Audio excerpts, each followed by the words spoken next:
Yo, what's going on, y'all? Welcome back to another episode of the Two-Man Game. As always, we're your hosts. I'm Cone. This is Ryan. How you doing, man? How you feeling with the start of the NBA here?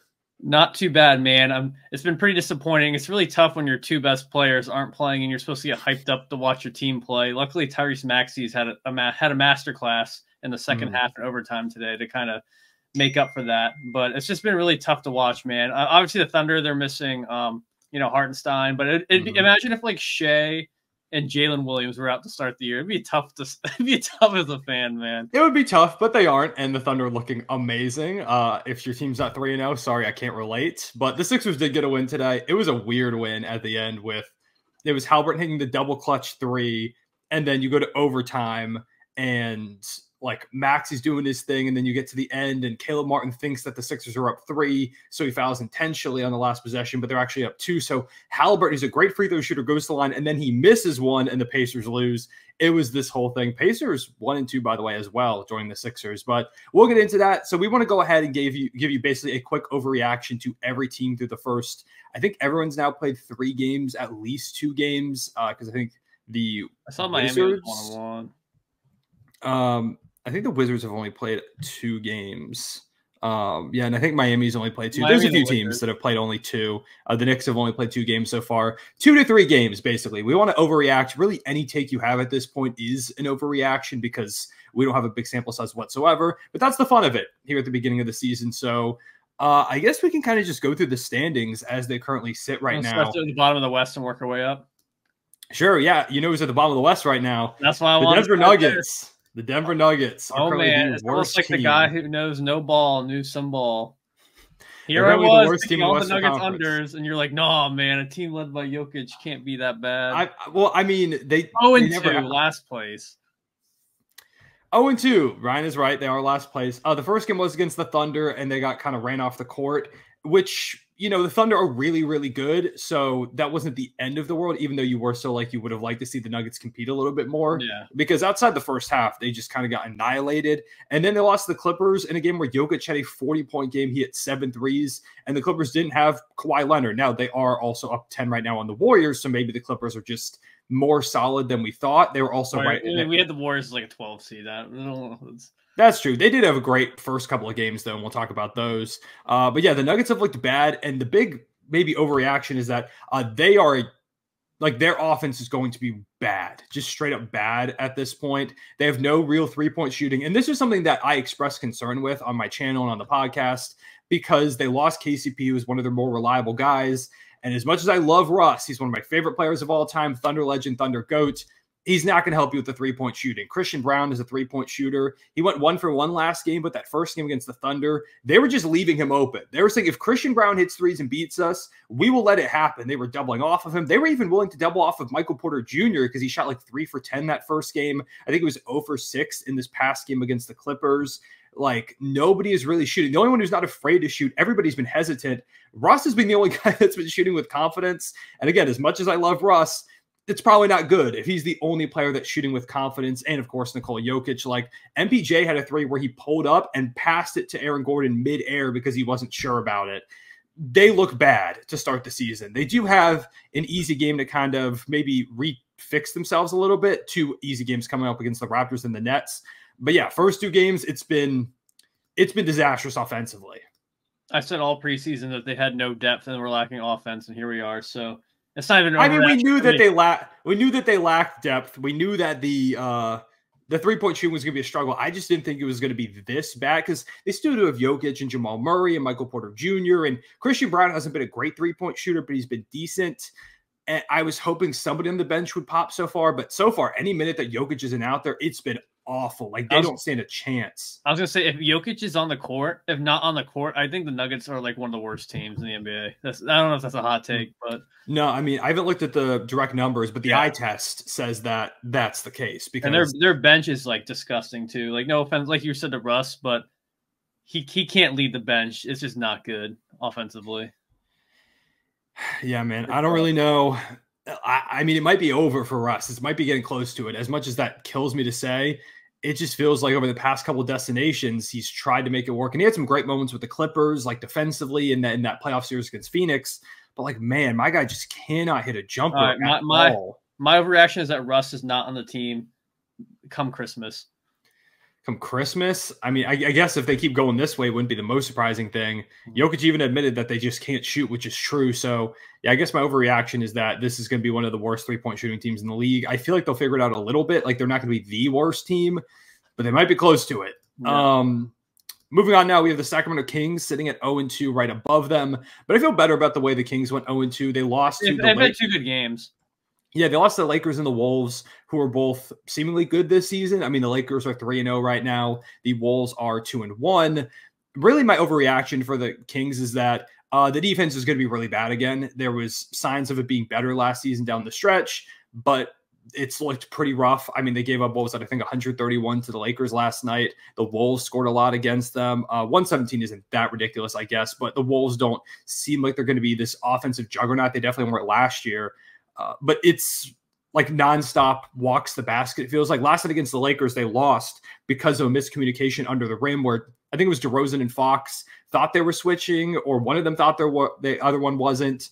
Something weird was going on, but they just gave up a wide open dunk to Rui Hachimura that sealed the game. The offense has looked awesome from the Kings. Like DeRozan has been big. Everybody's putting in buckets, but they just can't get any stops. And it doesn't help that Keon Ellis has been banished to the bench for some reason. I noticed that. I didn't watch the Kings. I was looking back at the Kings-Lakers game, and I saw Keon Ellis was a DNP. And so I was on Twitter looking up if he was hurt, because I was like, a team that is, like you said, kind of struggling with defense, and they're not playing arguably their most like aggressive defender, I feel like. So it's kind of, I don't know. Yeah, it's one of those things that I don't quite understand, because last night I felt like there were so many moments they could really use him. And part of the reason why they were last year, he was starting. Yeah, last year down the stretch, the reason they were better defensively is because he was out there starting. He was a big factor. You know, Keegan Murray was playing well defensively. They were really picking it up on that end.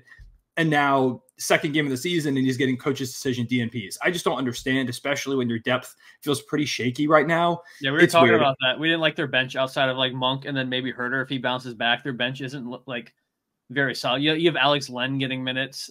Yeah. Trey Lyles he's a homie, but like at this point in his career, should he be like your second best player off the bench? I don't know. Yeah, like I thought Kevin Herter was going to be off the bench because I thought Keon Ellis would be starting, and he's not even starting, so not even playing. So I don't know what's going on. That was weird, and I know a lot of people noted that on Twitter, but I'm just like, my mind is boggled as to why that's happening. So yeah, my overreaction is the defense is going to be really bad this season. Let's see. Up next is the Utah Jazz 0-2.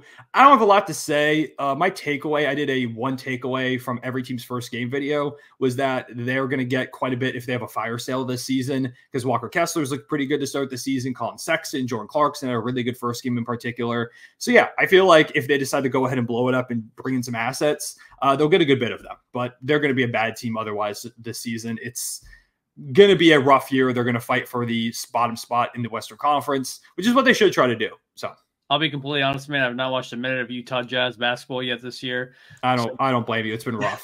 But I will say, just because I think you and I both have kind of become Colin Sexton enjoyers, because I do feel like he's kind of turned around in Utah. So my overreaction is that Colin Sexton is going to be their second best player, and he's going to get a haul for them coming up soon. Hey, man, Sexton's one of those guys. I'm telling you, the second he gets out of Utah and he's in some kind of winning situation, people are going to realize how good he is. Yep. Okay, next up is I don't even know why I have this Cowboys game on. I have it on off to the side next to the Clippers-Warriors game right now. Watching Isaac Oriendo rush the ball, thinking Jordan Mason is going to come back in. So nah, he's not going anywhere. Yeah. Next up are the Blazers, sitting at 1-2. Got a win today, a big win over the Pelicans. They won 125-103, running them off the court. For the Blazers, my kind of overreaction is that they need to hurry up and trade guys, because Jeremy Grant has had an awesome first few games. He was going crazy this game against the Pelicans. Yeah, he went crazy in their last game. Like Simons had a really good game today with 27. Ayton had 17 and 12. Like, they're getting some good performances, but like Donovan Clingan, he had 9 points and 9 rebounds in 13 minutes. He should be getting so many more than 13 minutes and developing as their big of the future. Build up Ayton's value. Please trade him at some point during this season. You also had who was the other guy that I was impressed by in the game? I think Tumuni Kamara. Yeah, he had a good game today. 12, 3, 4, and 2. Like, those are the guys I want to see get more minutes. I want to see Denny. I want to see Denny get a bigger role with them because we really liked Denny towards the end with his Wizards tenure last year because he was looking really good. Like, I don't know, man. I agree with you. Jeremy Grant shouldn't be getting near 20 shots a game on a team that's trying to develop players. I don't know. Yeah, I'm hoping this is just to kind of build up that trade value and get more assets back. But like, I want to see him moved. I want to see Ayton moved and give Donovan Clingan a lot more minutes because he's looked really good in the limited run he's gotten. Plus, that so means far. because Clingan's playing. I mean, I don't know if I guess he's still technically out. But then when Rob Williams comes back, like, I feel like Rob shouldn't be sitting there rotting on the bench. So then here you have Clingan, Rob, and Ayton. So yeah, it's going to get clunky there fast. They're going to have to move guys. And I do think it'll happen at some point. Jeremy Grant, with the way he's playing right now, if this keeps up or anything similar to it, he's just going to be too valuable in the trade market as an asset to pick up, especially because he has a big contract. So they might not ask for that much. Like, I feel like if you're a team with assets, 2 first-round picks is fine to part with for Jeremy Grant. Yeah. The Houston Rockets are 1-2 at the 11 spot. Sorry, did you have something else to say? No, I was just going to say, ideally, I would like to see a rotation of Clingan and Rob Williams once he gets healthy playing at that position. I think it would be a lot more fun. I agree with you. I think the sooner Ayton can get out, the better. Yeah. Rockets at the 11 spot right now. They lost a heartbreaker. They did, and they lost they've lost 2 heartbreakers because they were up by a lot on the Hornets and then collapsed on the stretch because of Thunder legend Trey Mann and LaMelo, who's been insane to start the season. And then they lost to the Spurs, where they were down big. They came all the way back. They had a chance to tie it on a fast break, and then Jalen Green threw a pass that was just a little behind Cam Whitmore on the break, and it flew out of bounds. Heartbreaking loss for the Rockets. Şengün got benched down the stretch, which was rough. Yeah. I think overreaction is that yeah, baby Jokic. My overreaction is that I think this starting lineup is going to have to change at some point. I just don't love what they've got going on because, like, Jabari Smith Jr., he's been very disappointing to start the season. I was hoping this would be a big beginning of his 3rd year. He's really not shown me much of anything on either end. I feel like it's only a matter of time until, like, maybe Atari Eason gets a start, or you consider Amin Thompson, who I know can't really shoot, but Jabari Smith Jr. isn't really hitting shots anyways right now. And every time Amin's out there, I just love the way they play. They go out there with pace. They are, running the ball up and down. They're a young team. That's what they should be doing. The athleticism is big because they don't have the most athletic starting 5 in the world with Fred VanVleet. Now, Jalen Green is an insane athlete, but then it's Dylan Brooks, it's Jabari Smith Jr., it's Alperen Şengün. I think they could use that little bit of athleticism, that pop, and that speed that Amin brings to the table. Every time he's out there, he's just so impactful. So, yeah, I feel like the starting lineup is going to have to change at some point. My overreaction to the Rockets is that they need to have a shakeup because I think there is some talent and a lot of, like, potential on the roster, but I just feel like they're a team lacking a little bit of an identity. Maybe this is just me, but I feel like Jalen Green is still not necessarily the guy, even though he pretends to be sometimes. And then you just have a lot of, like, really solid, like, role players. Like, I would say low ceiling, high floor type of players. You know what I mean? So, yeah, we've talked about this before. Neither one of us think the Rockets have, like, the guy yet that's going to lead them. But even, like, their whole roster, it just feels like I'm looking at the roster, it just feels like a bunch of, like, solid upside role players. Like, I don't know, maybe that's bad of saying it, but just, like, when I'm looking at, like, Eason and Brooks and Jabari Smith and Cam Whitmore, like, all these guys are very solid players, but I don't know, man. It's just feel like there's young guys that have potential, but it's not materialized quite yet. The Rockets, I feel like they're not there yet. There were some people that were saying they could take this jump to a 6 seed or like a 5 seed or something. I never really saw it because they don't have that top end talent that teams that are at that spot and have been at that spot, like, they have better upside, or not better upside, but better stars.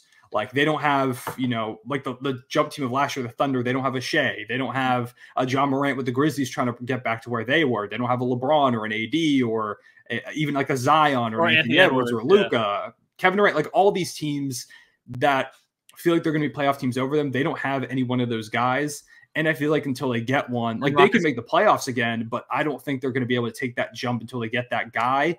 And it feels like with the way that they're trending right now, where they're a pretty solid team, but they're nowhere near the bottom of the lottery. They do have a lot of assets. It's probably going to be through a trade. I don't think it happens this season. If anything, I think it's this upcoming summer is when they make that move. I don't know who it'll be, but to me, that feels like the route the Rockets are going to go. Yeah, I think you and I both talked about it, how we think Şengün's a great player, but he just can't be the guy on a championship level team. He needs to be like a 3rd or 4th guy. Yeah, I think he could be like a 3, although I do also worry about the rim protection with him being a big. It's rough. Spurs up next, 1-1 right now. They're at the 10 spot in the Western Conference. trying to think of a takeaway or like an overreaction right now. Wemby needs to fix the shot selection. It's been a crazy through the first couple games. Yeah. It was still crazy game 2, but I don't think it was as bad. That first game he was chucking threes from left and right, like pull-ups. Bro, you're 7-4. Like, get closer to the basket. Especially against Houston, man. Like, come on. Like, they don't have I feel like they got they don't have a rim protector like that. What was his he was like against Houston, he was 2 of 5 from 3, so it was fine, 10 of 17. Yeah, it was better in that second game. There were still a couple of moments from like, bro, chill out. But definitely that first game, though. Against the Mavs, yeah, 1 for 8 from 3, 5 of 18 from the floor. And it's going to come with time. He's a young player that's figuring out what he can and should be doing out there on the court. So it's not like a major detriment or anything. But if the Spurs want to remain seriously competitive this year, I guess remain isn't the right word, but they're 1-1 and they nearly beat the Mavericks. Like they were close for a majority of that game. So if they want to be somewhat competitive, they just need better shots from Wemby, which is going to come. My reaction is that Jeremy Socon deserves an apology because he's looked really solid. And I just feel like he's finally actually in a good role. Like the Spurs actually have guards now with Castle and Chris Paul getting a lot of minutes. And it's just like 17, 12, and 3. Very solid. I think he's a very solid wing, man. I just think he got a really bad reputation after. Yeah, it's because they were trying to turn him into a point guard, role. Yeah, he definitely wasn't a point guard. He's a lot better now that they've got him in the front court where he is much more fitted for. Okay, next up we have the Los Angeles Clippers, who are 1-1 at the moment, but they are up 6 right now against the Warriors, which I don't know why my stream for that just stopped, which Steph Curry left this game, by the way, with an ankle injury. He's back in the locker room. So Clippers right now are up 6. Kevon Looney going inside. Clippers are only up 4. The rest of this podcast is just Connor commentating on the Clippers. Yeah, it's me just keeping y'all updated. But yeah, the Clippers, it's been decent so far. They were close right there with the Suns. Their bench has been terrible. Yeah, my main thing is that they need to, if they want to be somewhat competitive this season, like they're going to need Kawhi Leonard back, obviously. But I do think they also need a bit of a roster shakeup. I feel like Terrence Mann is almost a little bit redundant on this team when they have like a He was so overhyped, man. So overhyped. Well, it was because for every report you got was that they weren't willing to trade Terrence Mann for like 2 first-round picks or something crazy. Like they weren't willing to include him in big-time deals, which was crazy because he's like 28. But yeah, they don't really have a lot of presence off the bench. But when you have like a Chris Dunn, you've got Batum, you have Derek Jones Jr. hasn't looked good. Yeah, KBJ does not look good. It feels like they need to get more guys that can put the ball in the basket. They don't have enough right now. Like Norman Powell has been forced to go ballistic. Free Bones Highland, man, he can get some buckets. Honestly, yeah, free Bones Highland. We're talking about free Keon Ellis, free Bones Highland while we're at it. I would like to see them switch it up a little bit. I don't know if they're going to because, I mean, they've held up so far. I think the defense has actually been pretty solid up to this point. But yeah, offensively, they need a bit more because right now it's kind of just Harden Cook, Harden pick and roll with Zubats. And by the way, Zubats, if we want to talk, if we were doing like way too early NBA awards, you could consider Zubats for most improved player. He's been nice. He's good, man. I've always been a big fan of him, man. I always thought the Lakers kind of sold with that trade, getting rid of him so early. They sold with a lot of role players. Yeah, I think Zubats, I don't know, man. I know they wanted the shooting because they got Muscala on that trade, right? Yep, Thunder legend Muscala and Sixer legend. He got he's a legend of our squads, but man, they gave up on him way too early. Yeah, but I agree with you, man. The Clippers, I think, even without Kawhi, I think they can be a pesky team. Like I'm not going to say they're going to make noise in the playoffs, but I can see them sneaking into a play-in spot because they've just been playing solid hoops. Yeah, they've been just solid so far. I think they lack the upside, but I think they could definitely give some teams a run for their money. They just threw the ball into the backcourt and inbound when they could not do that and just got a backcourt violation. So maybe they're not sound. Unlucky. All right, move on. That game.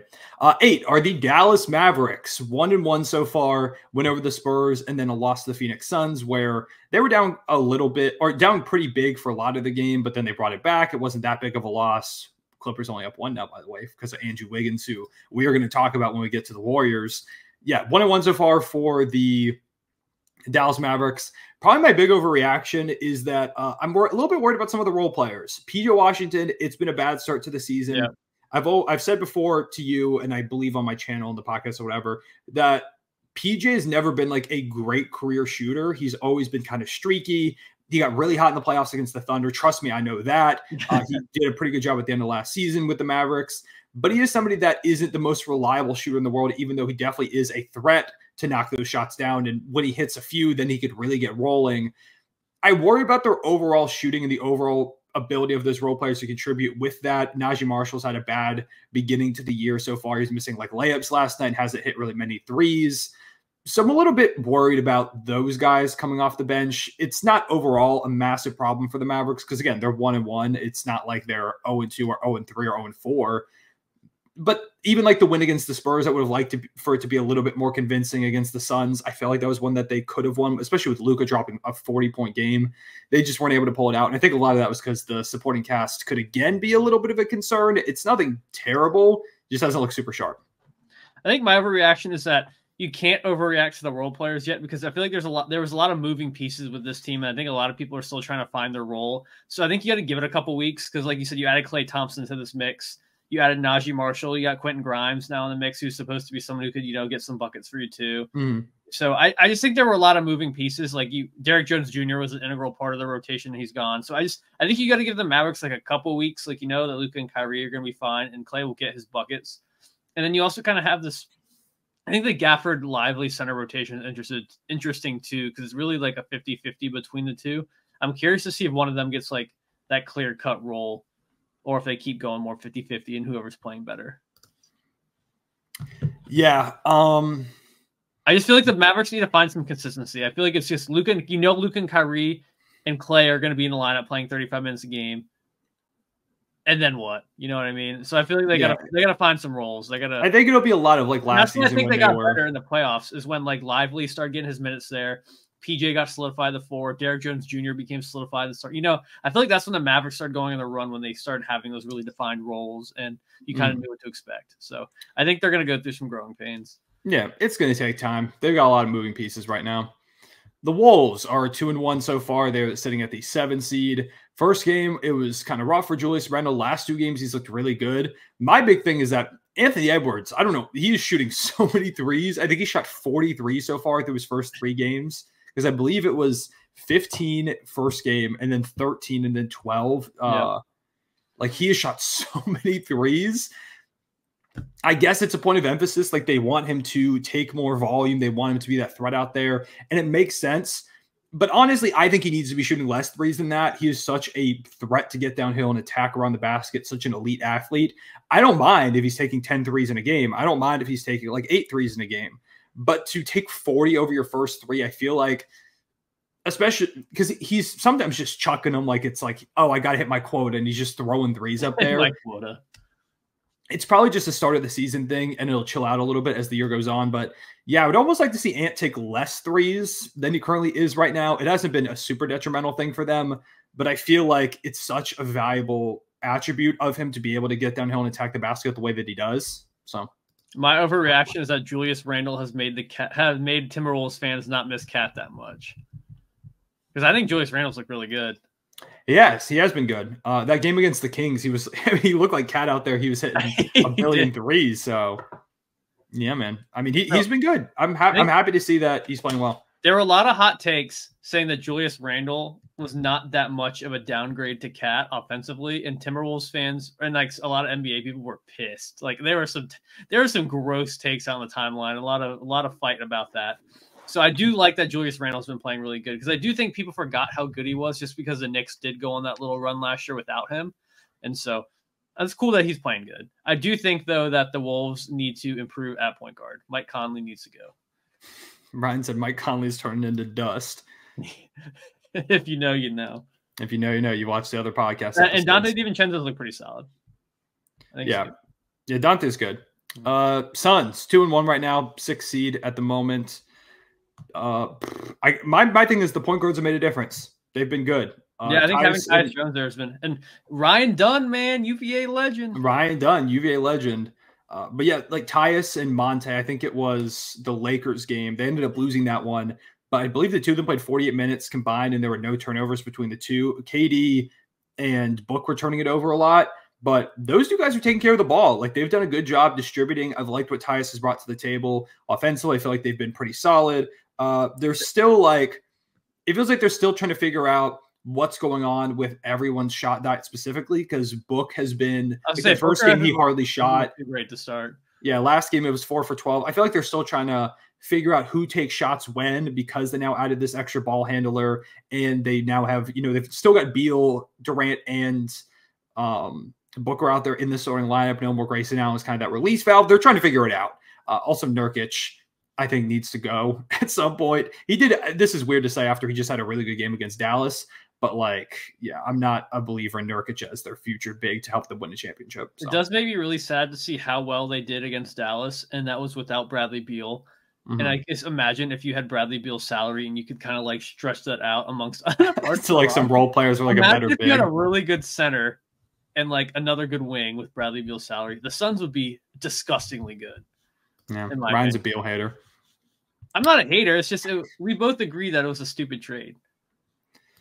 Yeah, they probably should have just done a little bit more around the edges. The Grizzlies are the 5 seed right now, 2-1 for Memphis. My take. Oh, can I do my take first? Sure. My good friend Jay Huff is going to win Most Improved Player. If y'all didn't know, Jay Huff went to UVA. He's currently right now, by the way. Also, if you didn't know, there's a lot of lore behind this. He right now is playing backup center for the Grizzlies, and he's been really good. He's been outplaying Zach Edey, you might say. Yeah, he's been outplaying Zach Edey. I'll say that as someone who picked Edey to win Rookie of the Year, or someone who's been on the Edey hype train. It's outplaying him right now, floor stretching, playing really solid defense down low, but he's had great minutes. He also went to UVA when we were both there. He was part of the national championship team for UVA in 2019, and he was at Ryan's apartment one time for a game night. I met him at, if you know, the fast food restaurant Cookout at one point, because he would just kind of hang around grounds, campus, whatever you want to call it. Jay Huff. Yeah, so shout out to Jay Huff. Jay Huff's been going crazy, and he's a UVA legend, so we're both happy to see him playing well. It's crazy. How old do you think Jay Huff is at this point? He's my age. He's 26, I think. 27. Yeah, so he's a year older. All right, he's got a year on me. Yeah, but it's just weird because it's this is the first time he's making an impact, and I think in my head I don't think of him as that young. What's hilarious to me is, sorry. They made a post about Jay Huff's start to the year, and the whole comment section are Lakers fans oh, Rob Pelinka fumbled another one. Yeah, Jay Huff was also on the Lakers, if y'all didn't know. I mean, we were just talking about the Mike Muscala Zubac thing. He was in their system for a while. Yeah, he was part of their G League team for a minute. Also, the Clippers are going to win. They're going to win this game, so they keep it moving. Which messes up our whole standings. Yeah, for the Grizzlies, my take was that they just need to get healthy. They're going to need the extra offensive punch of a Gigi Jackson. They could use Vince Williams back. They were abysmal without Jaren in there. Now that Jaren's back, they look a lot better. In this last game, they blew out the Orlando Magic. So they'll be good overall. I think they're going to be really good this season, but they definitely need guys to get and stay healthy if they want any chance of remaining competitive. They're a team that I'm also very curious to see how their rotation shapes up once everybody's healthy. Because I do feel I think that back when the Grizzlies were really good, they were 10, 11, 12 players deep. You know what I mean? And it felt like you could have players on any given night kind of come into that rotation. I think because they were so bad last year and they had a lot of good players kind of come up from the ashes, and Gigi and Vince Williams, those were guys that I don't think were planned to be a part of any equation. And now they kind of are. So I'm very curious to see how their rotation shakes up. Because they played all those guys, and that's without either of them healthy. And that's if John Contra was in their rotation a lot last year. Luke Kennard, they got a lot of guys. Yeah, so, Scottie Pippen Jr.'s looked good to start the season. He had 12 dimes against the Magic. Yeah, he was going crazy. They had Santi Aldoma's been nuts to start the season. He's been playing really well. I like this, and Brandon Clark being back and healthy is cool. I was always a big fan of Brandon Clark. So, but like I said, we're naming all these guys. It's 13 deep. They have a lot of really solid players, especially once again Gigi and Vince Williams come back. So we'll see where they're at. But package some of these guys together. I'm curious. Honestly, yeah, I could see them packaging quite a few players together and trying to do something with that. Pelicans are 2-1 right now. Tough blow, man. Tough blow. Yeah, I mean the takeaway from the first 2 games is that DeJounte Murray's going to miss some time with a fractured hand because this team is literally cursed. I mean, I think my overreaction that the Herb Jones trying to have him guard bigs thing is not ideal out there. I mean, tonight we were talking about Portland going crazy with Ayton, who had 17 and 12, and a big game from Donovan Clingan, 9 and 9. It was against the Pelicans. They did run Daniel Tice out there to start, but he only played 16 minutes. Eve Meese's looked pretty solid in his minutes so far. Had 2 steals and 2 blocks tonight, but they need a real big. They need somebody if they're going to compete against. I think Eve's would be a good backup. I think he's looked really solid, but it'd be better in a backup role. Yeah, it's just he's just not quite ready for the workload that is going to be needed from a back or from a starting big in this Western Conference. He's good. Don't get me wrong. I just don't think he's quite ready for that spot yet. Eventually, hopefully, I feel pretty good about saying he could be their center of their future off these first few games. But yeah, I'm not buying into him being able to hold down like against the best. What's the timeline for DeJounte Murray? Fractured hands. I don't remember. I don't know if they ever explicitly said when they were going to reevaluate him. Let me see if I can find. Underwent successful surgery. Let's see. 4 to 6 weeks is the approximate. Oh, wow. Okay. Yeah, that's our resident PT guy in Ryan who knows ball. Yeah, currently waiting to hear back if I get denied or not. You'll get in. So 4 to 6 weeks, that would put him between the start of December and mid-December for coming back. And what does their schedule look like in that time? Let me actually check. They have the Warriors on Tuesday and Wednesday. Pacers, Hawks, who have looked pretty good so far. Blazers, Cavs, Magic, Nets, Thunder, Nuggets, Lakers, Mavs, Cavs, Warriors, Pacers, Raptors, Grizzlies, Knicks. That takes them to December 1st. That is a tough schedule. Yeah, I only hear like 2 or 3 like auto wins in that. Yeah, there's a lot of really good teams there. And then the Hawks, and then if you go to mid-December, Hawks again, Suns, Thunder again, Spurs, Rockets, Knicks takes you to December 21st. Okay. So, all right, Pelicans. It's going to be a test. It's going to be a test for them. They'll have to put something together. We'll see. How long until they make a move for a big man? What's your date you put on it? December 20th. I say they don't make it. They make a move before December. I could see it. I think they just end up waiting to see what happens with the trade market after the recently signed like restrictions go away. I see them. Is Bismack Biyombo on a team? He is not. Thunder legend last year, but he's not. Bismack Biyombo will be a Pelican by December 1st. That's my hot take. I'd love to see it. Give the Thunder legend a job. Warriors are now 2-1. They literally just lost as we're reaching them, which is perfect timing. 2-1. I mean, my reaction so far is that Wiggins has looked good. Like he has been playing keep it up, man. Really well tonight. He went out there and put up 29 points, 11 of 15 shooting, 5 of 8 from 3. His game against the Blazers, he was good with 20 points, 4 rebounds, 2 assists. Not as good against the Jazz, but still went out there 10 points, 13 rebounds. And that rebounding was a staple of what he did throughout their finals run back in 2022. The Wiggins has looked great. And if Wiggs can play like this, that's such a big boost to this Warriors team who have been playing a pretty deep rotation. They've been playing a legit 12-man rotation so far. I was literally just about to comment on that. I was counting how many players they played tonight. Yeah, they've been playing a 12-man rotation, and it worked for the first 2 games against the Blazers and Jazz, and they blew them out.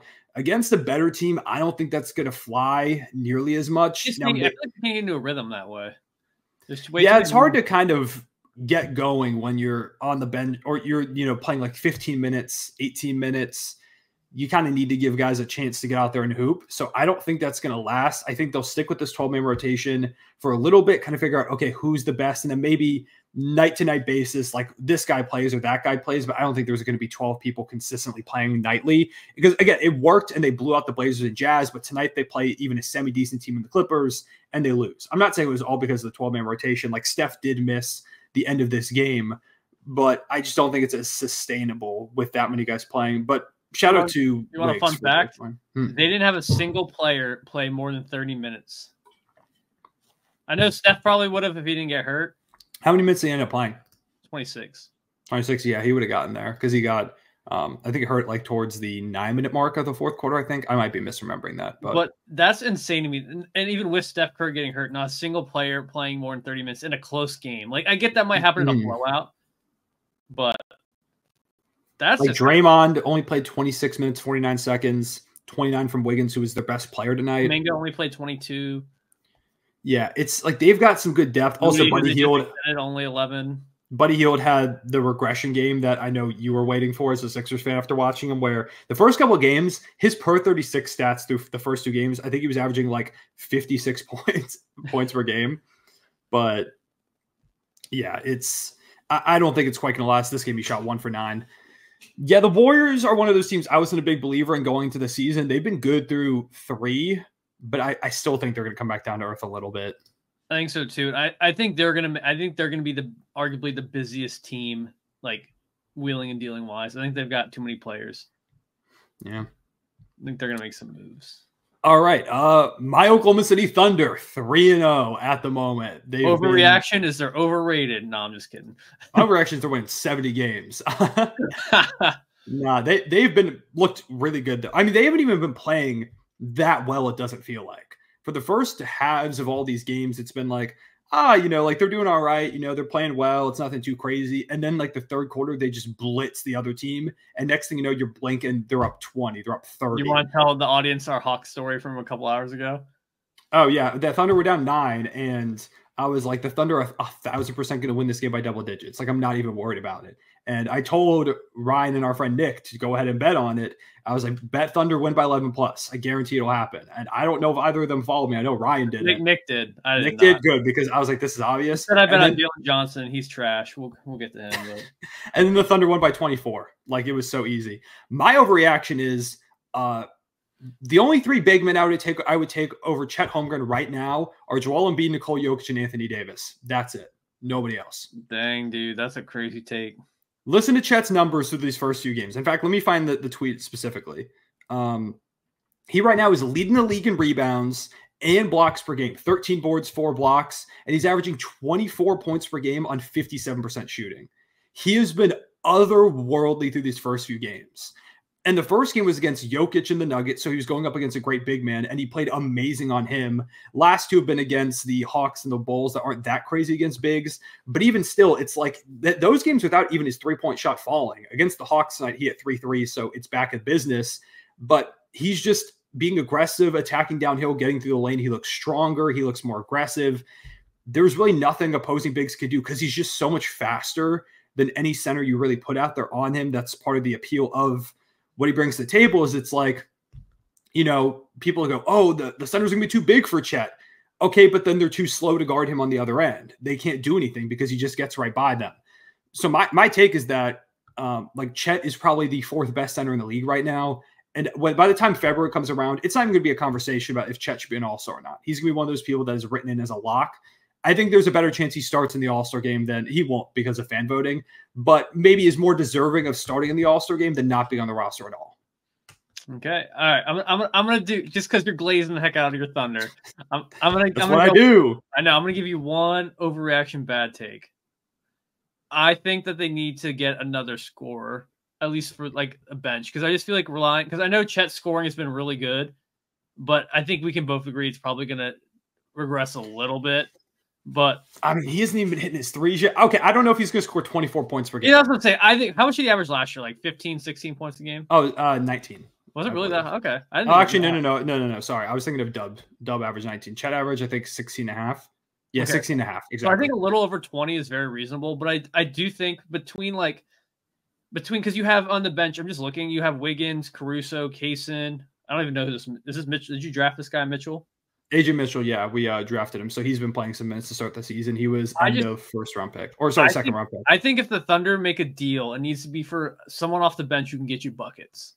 Just because we saw in the playoffs last year where they did were looking for that offense, and obviously they've looked awesome in the regular season now. But I do think for the long run and to make the deep playoff run, I would like them to get another bucket getter. Okay, I disagree, but I like it. I appreciate you going with the take. I think they'll be fine with Dub, Chet, and Jay are all capable 20-point per game scorers. Well, why not have another one? Because we have Aaron. You don't know about Aaron Wiggins. You don't know enough about how he saved the game of basketball. You don't know. All right. Andrew Wiggins has been great, but Aaron Wiggins may be the best. Because you don't have enough offense, then we'll come back. All right. That's a lot of talk for a guy who doesn't know about 11.5 point per game Aaron Wiggins right now. You sleep. Okay, next up and final team in the Western Conference are the Lakers, who are 3-0 right now. I know Ryan. The Lake Show. I know Ryan was a bigger Laker believer than I was. They've looked really good. If you had to pick an MVP right now, it's probably Anthony Davis to start the season. 3 straight 30-point games, 2 with 35 plus. Defense is otherworldly. I mean, they've just been awesome. Like, my overreaction is that JJ Redick might be win coach of the year. JJ Redick is the next freaking. He's the next Phil Jackson. The last time they won, the last time they were 3-0 to start a season was with Phil Jackson. But yeah, I mean, JJ's he's done a very good job of utilizing this talent. It's literally night and day from last year. If you want proof that coaching the NBA matters, watch the Lakers from last year, or just remember what they look like, and then watch a current Lakers game. Better effort on. How much of Anthony Davis' success to start the season is to the coaching, you think? Obviously, we know AD's talented, but you think the fact that he's actually able to put up these good numbers, is it because of coaching? I think there is a benefit in the system that JJ Redick has put in place that's more maximizing Anthony Davis. They're getting him involved in actions a lot quicker.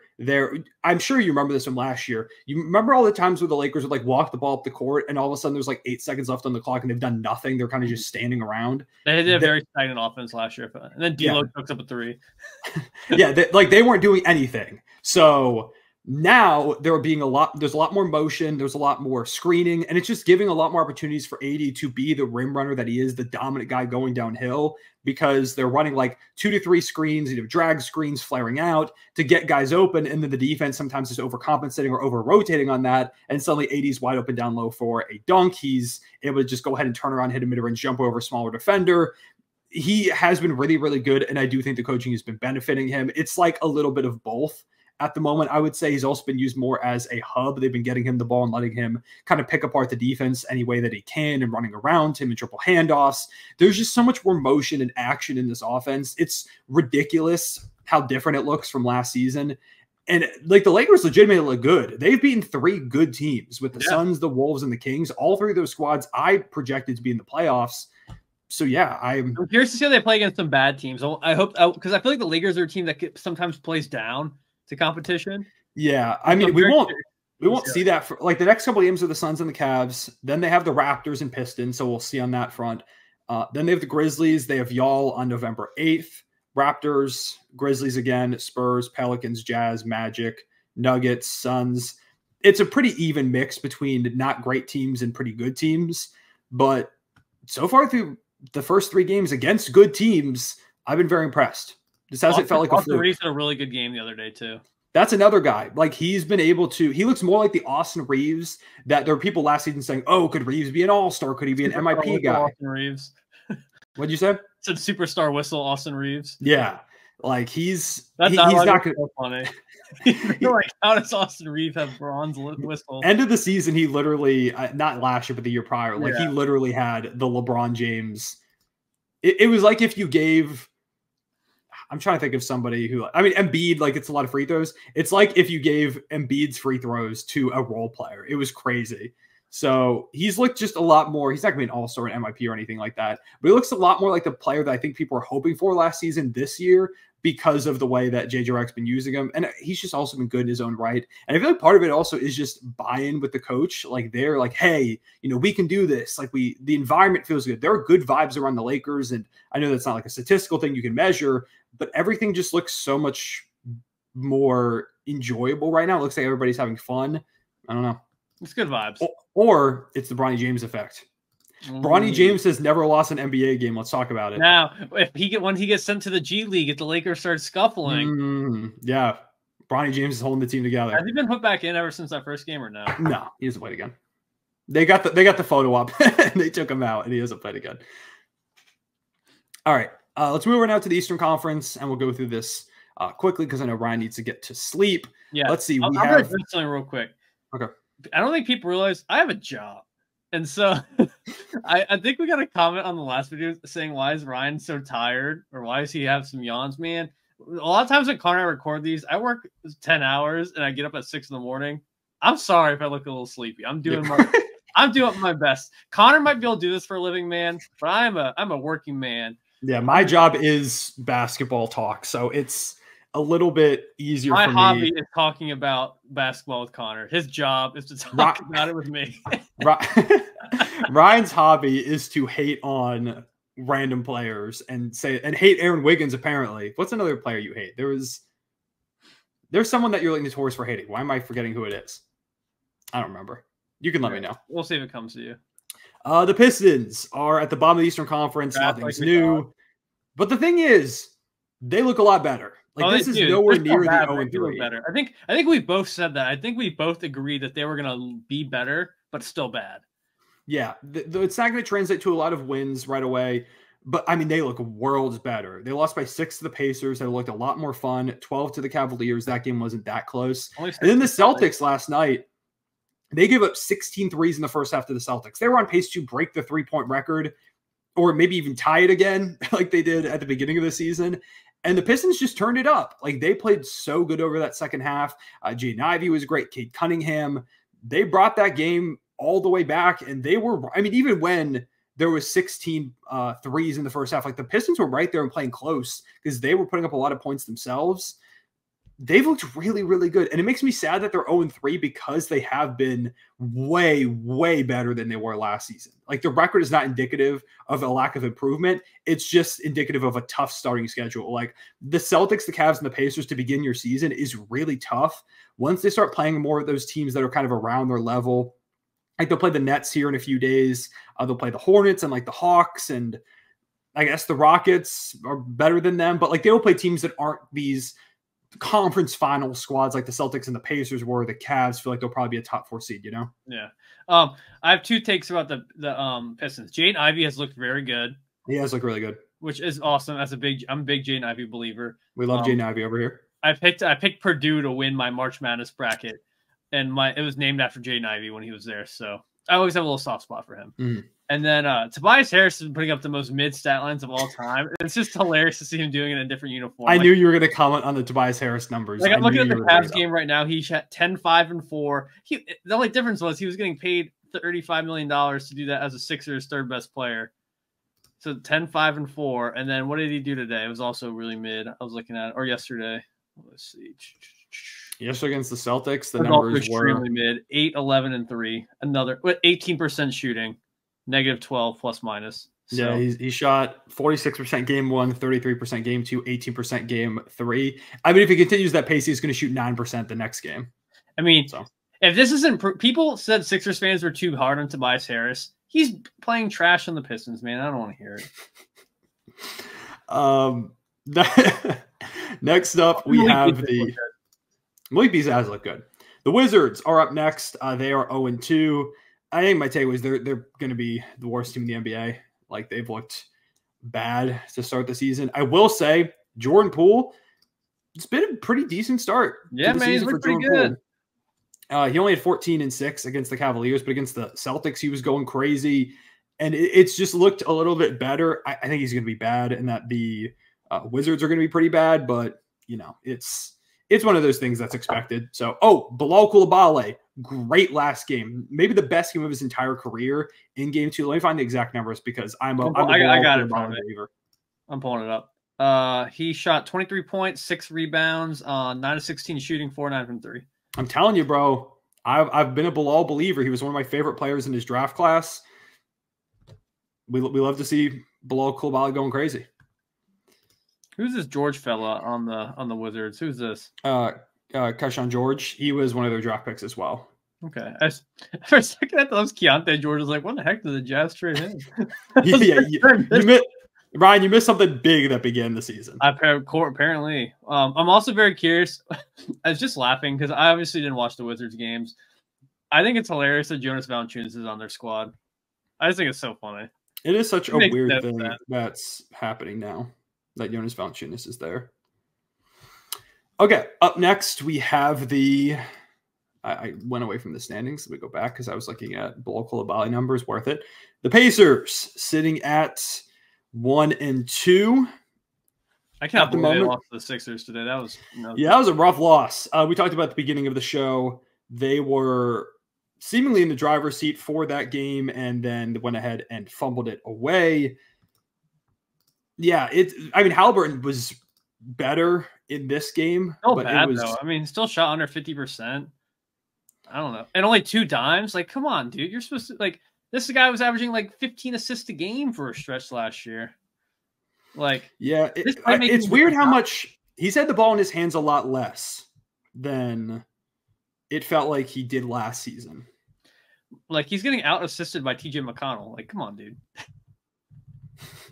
Okay, don't disrespect Sixers legend TJ I'm not disrespecting TJ McConnell, but you're Tyrese Haliburton, man. He's just – and it's a shame because I'm scared that Tyrese Haliburton's fallen off. That's my overreaction. He is not falling off. He's fine. I just think the Pacers are one of those teams for a big portion of last year, and it has been a pretty bad start for him too. So I just think they're one of those teams that is going through the growing pains and trying to figure out how to make this now full-time Siakam thing work. They've got Andrew Nembhard, who's doing a little bit more. They've got Benedict Mathurin. They're trying to figure out how to make this work. So yeah, I'm not overreacting too much. I feel like he'll be fine. Isn't that the whole point of this video, to overreact? Yeah, you know what? He sucks. You're right. My fault. Thank you. My fault, GOAT. Bucks at the 12 spot. I mean, I don't even know if this is an overreaction. The defense is bad. It is bad. I was right. That's my overreaction. I was right. They gave up 133 to the Bulls. They lost the Nets today. The Nets, 115 to 102. I told you they were going to be bad, and you wanted them to be a 3 seed.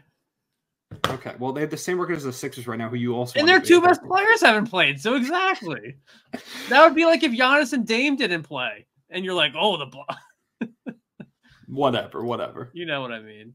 I know what you mean. I just think outside of their two big guys, they just have no thump.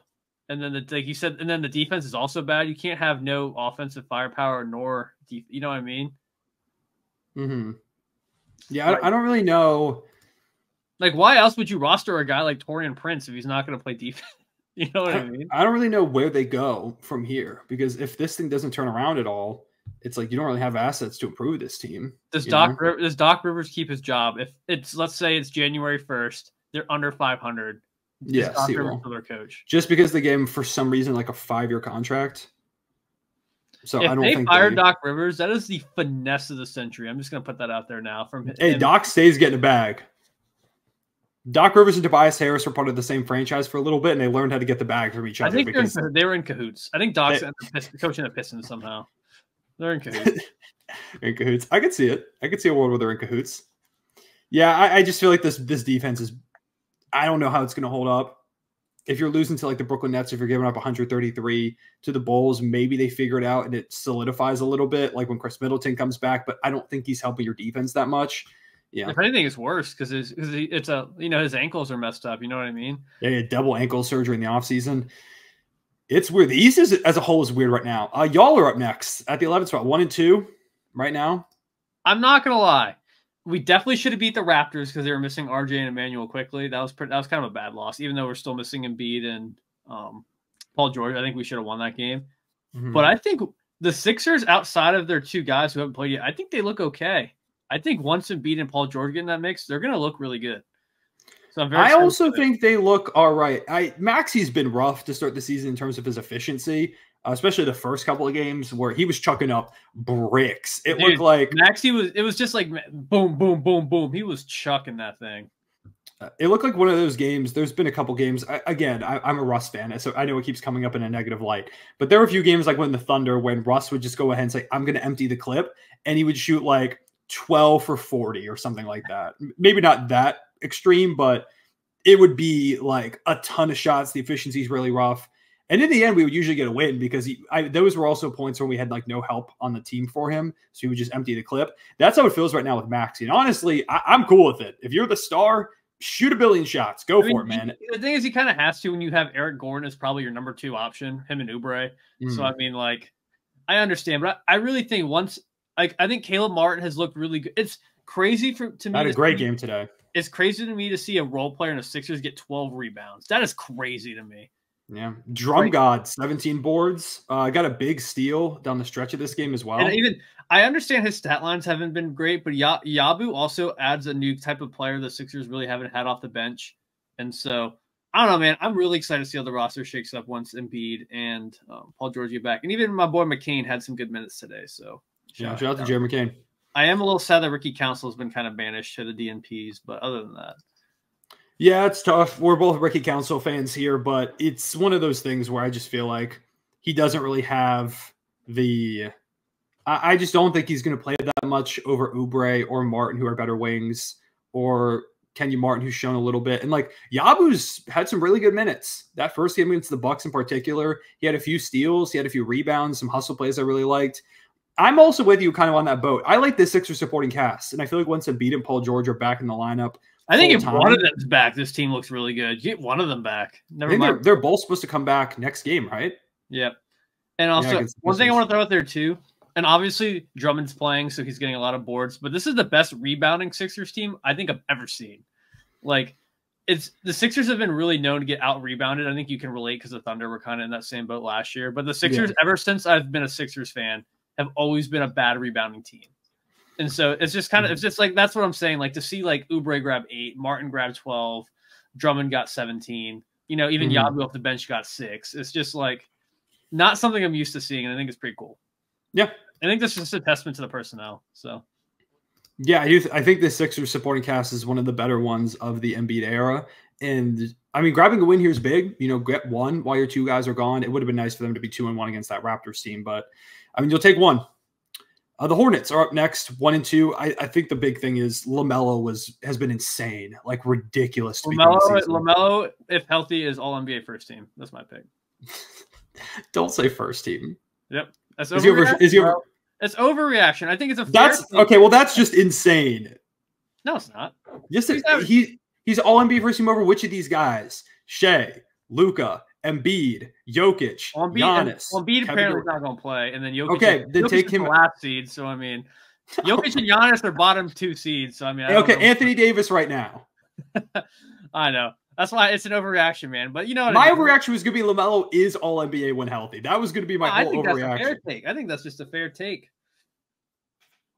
But I agree. I think we're both on the same boat that if LaMelo stays healthy, he's going to rack up the awards this year. Or off to the side, I'm watching the Cowboys game. They were down like a ton. They were down 6 or 17, 18, something like that. The game was like almost over. They have the ball right now. They're down 6. And there was like 3 minutes to go. And then first play, line of scrimmage or off the line of scrimmage, Dak throws the ball right at the hand of a defender. And they just dropped a pick. So that would have been his 3rd pick too. Yeah, that would have been his 3rd pick. So it's a good thing he dropped it. I'm a Cowboys fan if y'all didn't know. Also, Jordan Mason, what the actual fudge? Yeah. Also, your CeeDee Lamb bet hit if you played that. I did, yeah. He got not yet. Dak needs 7 more yards. Oh, okay, we'll see. I think he'll get it. He bet. I mean, he's got the ball right now. He better. Up next, we have LaMelo's crazy. That's the whole thing. The Brooklyn Nets. Cam Thomas is going to average 1 billion points this season. Cam Thomas is just there to get. It's Cam Thomas and the boys. Yeah, it's just let Cam Thomas hoop. We'll see what else happens. I mean, he's averaging 30.7 points per game through his first 3. They're 1-2 in those games, but like today they beat the Bucks. Schroeder's looking pretty good too. Yeah, Schroeder's been solid. Ben Simmons was afraid to shoot today. I mean, what's new? I would like the Nets to try to make some trades and get some of these guys off their roster that shouldn't be there. Like get Dorian Finney-Smith out of there once he's healthy. Get Bogdanovich out of there. You know, maybe if you get a good package for Cam Johnson or Schroeder. I don't know. I wouldn't mind a Nets fire sale because, like you said, they have their own pick back. I think we talked about this last episode. They have their own pick back now, which they didn't have originally, right? Mm-hmm. So, just suck, man. Let Cam Thomas average 30 and just get the first overall pick. I mean, I'm with it. Yeah, I'm cool with it. I would really be interested to see if the Nets. I've gone blurry for some reason. My overreaction is Ben Simmons gets traded, and it's because the Nets are going to take on assets and like another bad contract because they don't really have outside of spend. They don't really have any long-term commitments money-wise. Like they have, Claxton and Cam Johnson, but they're not getting paid like insane amounts of money. So that's going to be my take. The Nets try to get assets. I'm going to try to fix my camera while I'm talking. The Nets try to get assets by taking on a bad contract for Simmons because I think Simmons is expiring now. So, man, I'm just bro. What the heck? You go on the traffic. Okay, Ryan's trying to fix the issue. Yeah, for the Nets, I mean, for me, it's just Cam Thomas is going to average. I'll go with like 27 points per game or something like that. For the Raptors, I don't have that much. Grady Dick just starting the season pretty well. It's been a good beginning to the year. I think that's good. Yeah. 25, 1 rebound, 2 assists, and a steal. 9 of 16 shooting, 4 of 9 from 3, 16 points in his first game. It's been a good start for Grady. I'm happy to see him excelling. They kind of need that type of player, someone that can do a little bit more like floor spacing going forward, because like right now their cornerstones, it's like Quickly, who's a pretty solid shooter, but like Scotty Barnes isn't that crazy of a shooter, although he's definitely improved.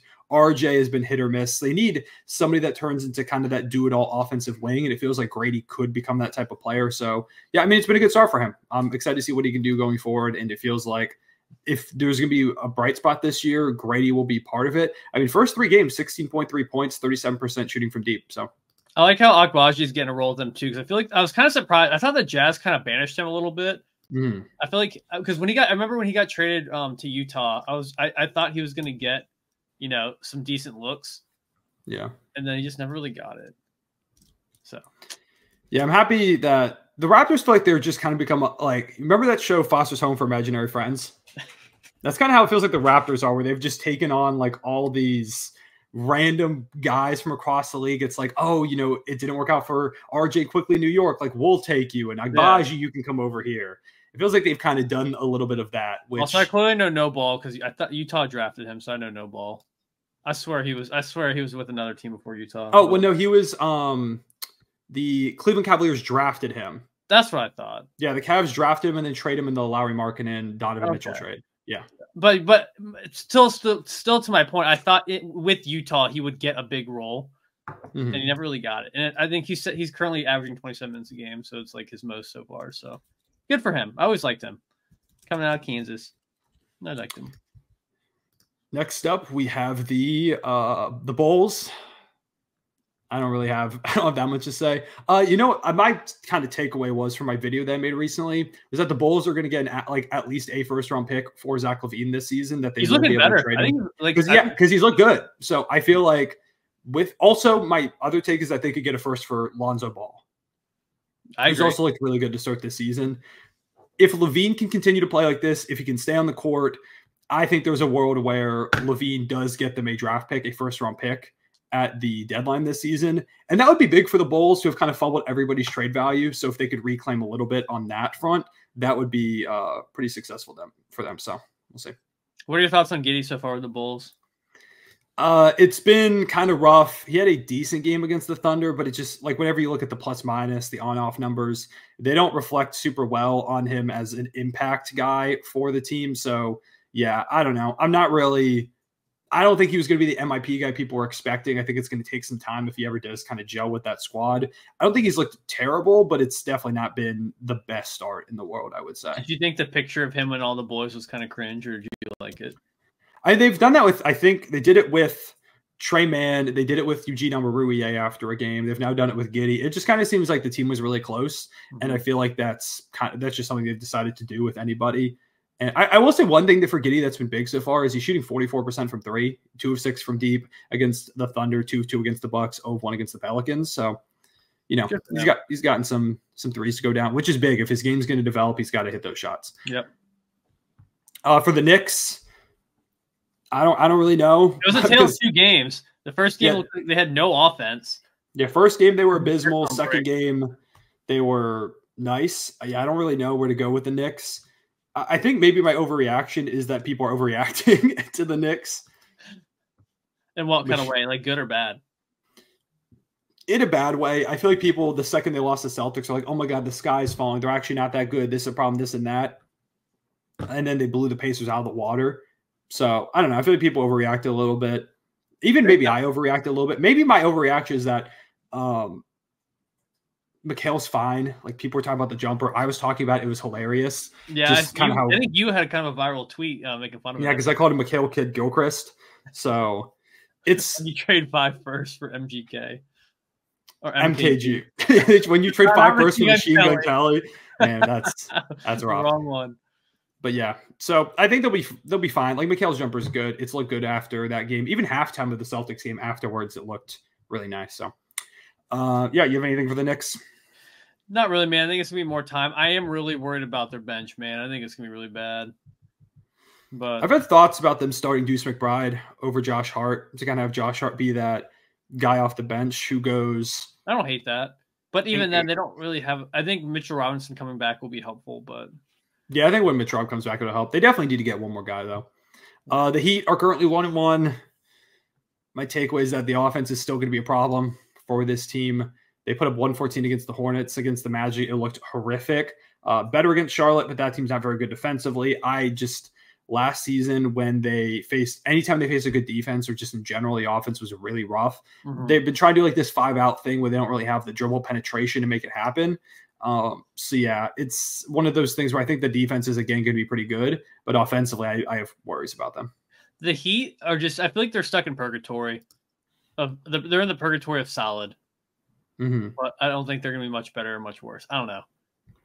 Yeah. I'm very curious to see how much longer they can go with Jimmy Butler at the reins as their best player. I'm very curious to see how much longer it lasts. An overreaction would be that Jimmy Butler's not on the team at the end of the season.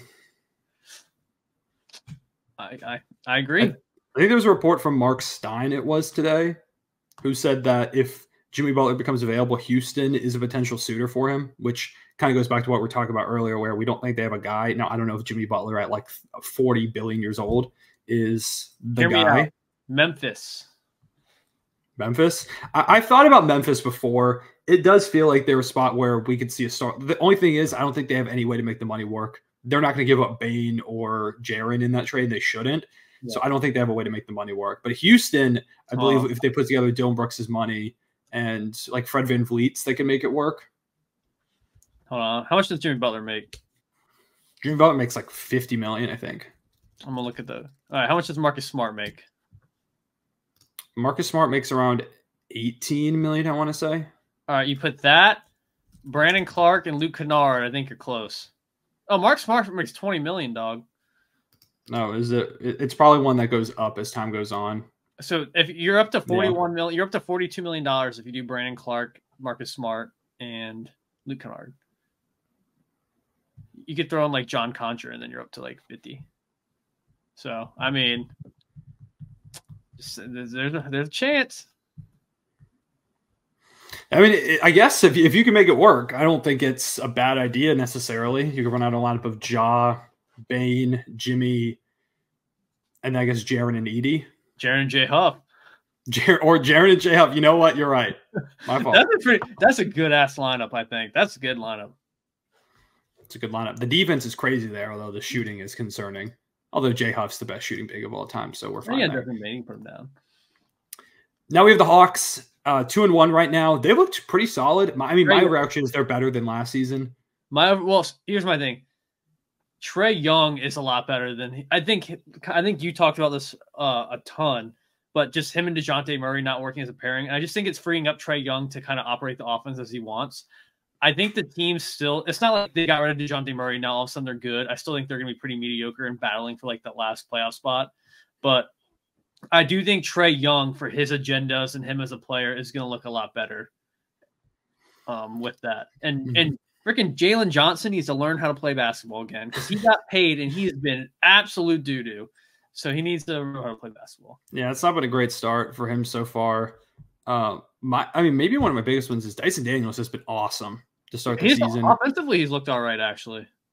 Yeah, defensively, today he played great defense on Shea. I mean, he ended up dropping 35, so it doesn't look that crazy. But I feel like every time it was Dyson on Shea, at the very least, he made it a difficult shot, and that's the most you can do with the league's best scorers.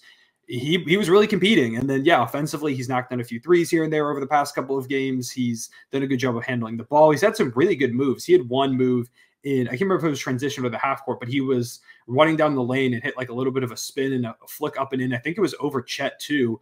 I was like, Dyson Daniels, I don't remember him ever doing that move over the past few years. A player I was really excited about getting more opportunity with Atlanta now compared to New Orleans, and he's made the most of it so far.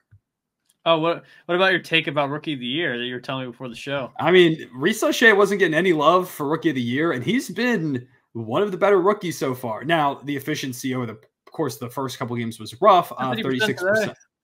Yeah, today was his best game. 13 points, 6 rebounds, 2 assists, 50% shooting. He's only shooting 20% from 3 in the season, 36% overall. But I feel like he's looked good. He's done a good job defensively. He's gotten a block his last couple of games. He looks more comfortable than I believe I pictured him starting out the season. So I'm not ready to say he is going to win Rookie of the Year, but I wouldn't be surprised if he's a bit more competitive for the award than people gave him credit for, which is so funny for a first overall pick. Like, when was the last time a first overall pick got no love for Rookie of the Year like this? It was, I guess, probably Anthony Bennett. It was probably the last guy. So my last two takes are, I'm sad that Okongwu hasn't built on that first game where he went crazy. Yeah, that first game was nuts for Onyeka. We were like, Okongwu, is he here? No, it's kind of back to where he was. I mean, today against the Thunder, I thought he was fine. It definitely wasn't up to the first game where he had 28 and 8. Not great. Yeah. But and then my other one was, when did David Roddy become a Hawk? Because I somehow missed that. It was this offseason. Also, weirdly today, Roddy was hitting like turnaround jumpers, and he had a 3 at one point when the Thunder were down like 9 in this game, which they like we mentioned earlier, they ended up coming back from. But Roddy was like just hitting. I was like, what is David Roddy doing? I've never seen this David Roddy before. Memphis Grizzlies legend David Roddy. Memphis Grizzlies legend David Roddy. Who's up? Up next, we're down to our last two teams in the Eastern Conference. It's the Cleveland Cavaliers, who are 3-0, and I believe have the best point differential in the NBA right now. I don't remember talking about them. You skipped it. I just skipped Orlando. I just skipped Orlando. We have 3 teams left, not 2. Okay. Yeah, Orlando is first. And then I was going to say, wait, Orlando's the best record in the NBA? I was like, what? No, Orlando's 2-1. I feel like so they started off 2-0, and then they lost that game to the Grizzlies, where they just played one of the worst quarters of basketball in the second quarter that I've seen from this Magic core, where they got absolutely blitzed by the Grizzlies. They did a lot better in the third quarter to bring it back a little bit, but it wasn't enough at that point for them. I think it's just about a matter of putting together consistency. And maybe my takeaway is that Franz Wagner has looked much. This may be a Franz Wagner MIP type conversation season. He's averaging 25 right now to begin the year, 7 rebounds this past game, averaging 5.7 on the year, 4 assists, and most importantly, 45.5% from 3 to open the year. I remember you talked about that. You said his 3-point shot to get better. Yeah, last season it was abysmal. He went from a 36% shooter to a 28% shooter. If the Magic want to be successful, they need Franz to be hitting threes. 3 for 6, 3 for 6, and 4 for 10. So shout out Mac McClung getting minutes in their last game. What'd you say? Shout out Mac McClung getting minutes in their last game. Dunk contest legend, Sixer legend. Also, I don't know how he's done the other 2 games, but KCP had a stinker against Memphis. Has he not looked good in the other games either? It's not been a big start to the season for him. He's averaging 5.3 points, 14.3% from 3. Oh God. Well, that needs to get fixed. It'll be fine. I think it'll be fine. Then's the Cleveland Cavaliers, who I believe right now have the best point differential in the entire NBA at the moment. People were clowning me for picking them high in the wins draft to start the year. Everyone was clowning me, saying, why did you pick Cleveland before this team and that team? Oh, yeah, I need to relook at that draft to figure out who I need to be rooting for and rooting against to beat you. Wait, yeah, can you pull it up real quick? I'm curious. I don't. Let me see if I can find it real quick. Or can you pull it up real quick? Yeah, hold on. Let me pull it up. I'll pull up our video. Actually, I might have it before you. You can talk about Cleveland real quick if you want while I pull it up. Sure. The Cavs have looked great. I will say they've played 3 bad teams to begin the year. They've played the Raptors, the Pistons, and the Wizards. So it's not the most impressive thing yet, but they're playing. Their schedule coming up is really tough. They've got the Knicks tomorrow. Then it's the Lakers. Then it's the Magic. Then it's the Bucks twice. The Pelicans, the Warriors, then the Nets and Bulls, but then the Sixers. So it'll be a tougher schedule going forward. But for the moment, haven't faced that much competition. I will say Evan Mobley has looked really good to begin the year, which I'm excited about. I've been a big Mobley believer. Donovan Mitchell just had a really good game. He had a 30-point outing against the Wizards. I just really don't have that much to take away right now because they've played 3 bad teams. I've got our thing pulled up. Maybe so Ty Jerome is the takeaway. Oh, shout out Ty. Another UVA. Another UVA legend. Ryan Dunn, Ty Jerome, Jay Huff. UVA is. I was telling Connors, UVA is becoming a factory of role players. Trey Murphy, DeAndre Hunter. His knee's not down bad. Yeah, they don't produce stars, but you want a good role player. Anthony Gill, Malcolm Brogdon. Yeah. So far, Ty Jerome, 14 points per game, right about. He's shooting 75% from 3, 73% from the field. I really started to be a really good bench guard. I really did. Yeah, and he's managed to stick around the league. I know he was with the Thunder for a little bit. He was with the Warriors, has now found a spot with the Cavaliers where it feels like he'll hopefully remain for a little bit. But yeah, I'm super excited for Ty Jerome. Go ahead. Something I really appreciate is that he missed almost the entire year last year with injury, and the Cavs stuck with him, which I think is really cool and shows how much they thought about him. Yeah, and he's playing 17 minutes a game and averaging 13.7 points. He's been nuts so far. So maybe that's the takeaway. So real quick before we get to Boston, okay. You have Oklahoma, the Knicks, the Nuggets, Bucks, Wolves, Grizzlies, Magic, Kings, Heat, Clippers, Rockets, Hawks, Pistons, Bulls, Wizards. Those are your teams. Okay. The Nuggets pick is worrying me a little bit right now. And the Bucks. I've got the Nuggets and the Bucks. I don't know. So I got Cleveland right there. And I got both undefeated teams. I'm going to say that.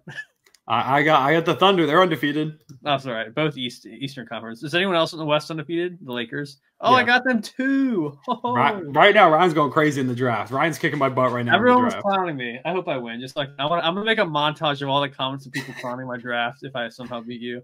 I hope you win as well. Just to prove the people wrong. Boston equals good. That's pretty much what we knew. Yeah, the Boston Celtics are nuts. That's about it. They're so good. There are people complaining that the sport of basketball is broken and they need to like change the 3-point line. That's how good the Celtics are. There needs to be a limit to how long someone can stay in the corner. I think is that what I saw? Yeah, someone said there needs to be like a 3-second call for the corner. I'm like, what are we doing? Like what? Just because the game is going to keep evolving. We don't need to change things just because the Celtics are doing it well. Like there have been other really good shooting teams too. Like the Golden State Warriors were destroying the league in 2017. This Celtics team can only stay together for so long. And there were people complaining about the fact that, like also the Celtics almost just lost to the Pistons. They're not unbeatable. Pistons almost beat them too.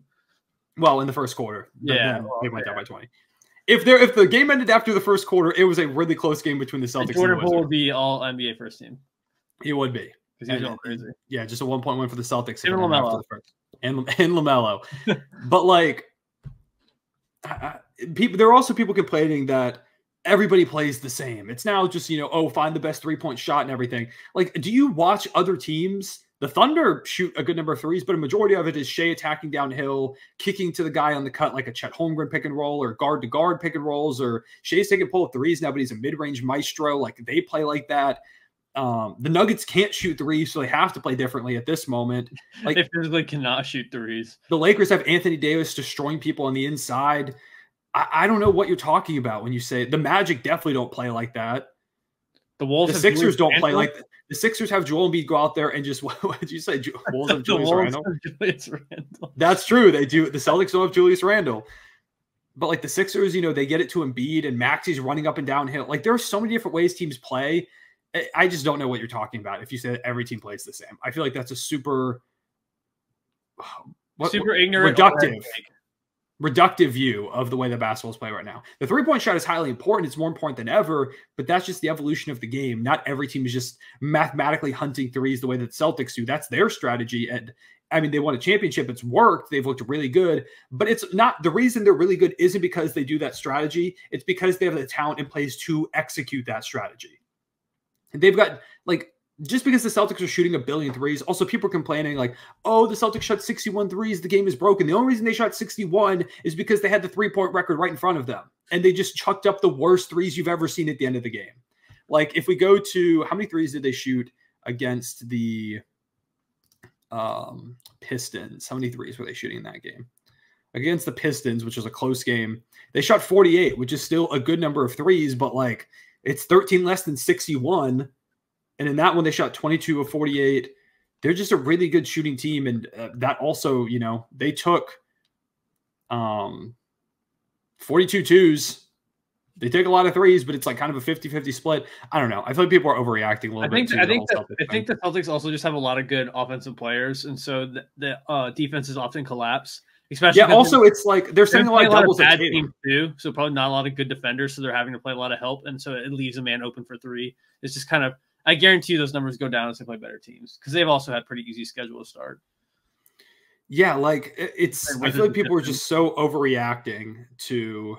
Yeah, they played the Pistons and the Wizards in the first 3 games, and the Pistons look better. I like the Pistons. I want to see them succeed. But they're not going to be a playoff team this year. So people need to chill out a little bit. Just because it's the Celtics doing it doesn't mean the game of basketball is broken. I know everyone hates the Celtics. Me included. Yeah, Ryan included. And see, he's not even doing that.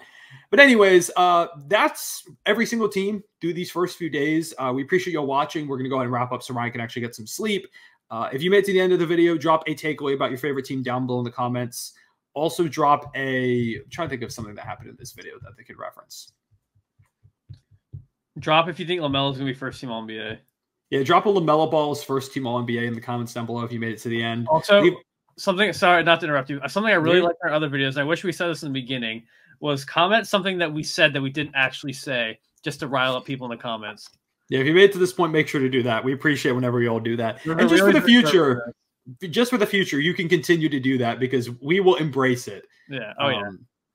But yeah, we appreciate y'all watching. Leave a like and subscribe here on the YouTube channel if you're over here. If you're on Spotify, rate 5 stars, download, or go over to the YouTube channel if you want to see it on video. We appreciate y'all. We'll see y'all later, probably about next week. Yeah, take care. Peace.